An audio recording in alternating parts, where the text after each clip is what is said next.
máme. Třeba na mě je to vlastně velká piplačka, takové zdlouhavé. A navíc je to hrozně hnusné, že? Ježíš, teď se naštval lidí. Hele, víte co, my když nevíme, tak se zeptáme. Pozvali jsme do studia odborníka na krumpáč vzatého. Proto tu vedle mě sedí Minecrafták. Vítej v Replay. Ahoj a díky za pozvání. My vlastně jsme si ti pozvali kvůli tomu, že tvůj YouTube channel má hodně velkou sledovanost. Třeba tohleto video, co běží zrovna za náma, to mělo 180 000 lidí.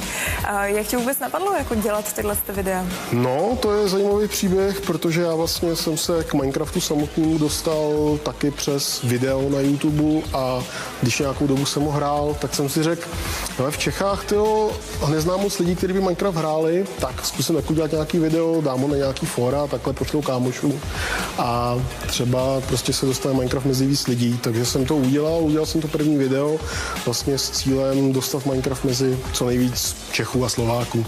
No a co vlastně jako je obsahem těch videí, že to lidi takhle jako strašně zajímá? No hele, ty videa jsou vlastně takový můj příběh o tom, jak ani ne jak tu hru hraju, ale vlastně jak to prožívám, co se mi stane. Prostě každý den něco prostě v té hře si odehraju a ty lidi se na to dívají. Já si myslím, že spíš než ta hra je zajímá vlastně to, co já tam dělám, nebo to, co se mi stane, to, co bude příště, co postavím. Asi tak, no. Ahoj, zdraví vás Minecrafták. Co?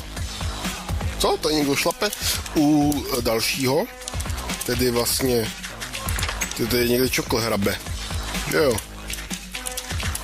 Kde seš? Tě slyším. No a co by se doporučil lidem za různý vylepšení do toho Minecraftu nebo mody?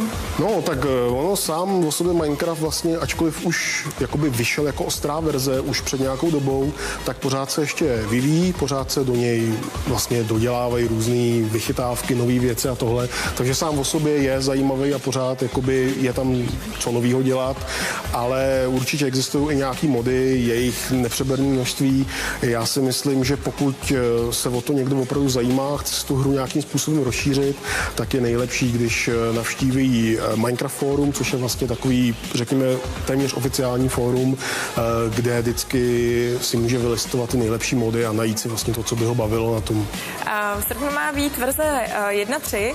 Můžeš nám nějak trochu víc přiblížit? Je to tak, 1. srpna má být 1.3 a je tam opravdu hromada novinek, protože už delší dobu teda nevyšla žádná nová verze a vlastně Jeb nebo Mojang na tom docela usilovně pracuje, připravují se hromada změn.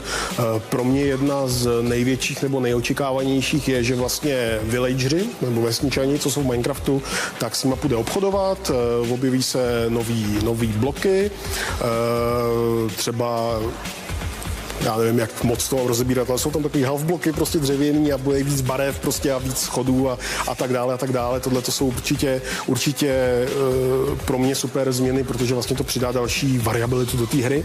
A na co se docela těším je, že bude nový mod, který se bude jmenovat Adventure, a což bude znamenat, že nebo takhle. Existuje skupina lidí, kteří vytvářejí adventure mapy. To znamená, že oni udělají nějakou mapu, kde je prostě nějaké dobrodružství, questy a tak dále a ostatní lidi si tu mapu stáhnou a hrajou ji. A vždycky v těch pravidlech je, že ty lidi, co to hrajou, tak prostě jakoby nesmějí nic rozbíjet, nesmějí nic vyrábět a tak dále. A teď bude nový adventure mod, kde bude přímo prostě ta mapa zamklá, že když to budu hrát, tak nebudu moc prostě vůbec nějak jakoby nic poškozovat, nic toho, jenom prostě dělat klasické věci jako otvírání dveří a tohleto. Takže to je vlastně další velká novinka. Kromě toho samozřejmě hromada vylepšení, hromada bugfixů a takových klasických věcí. No. Tady mečí malá kravička.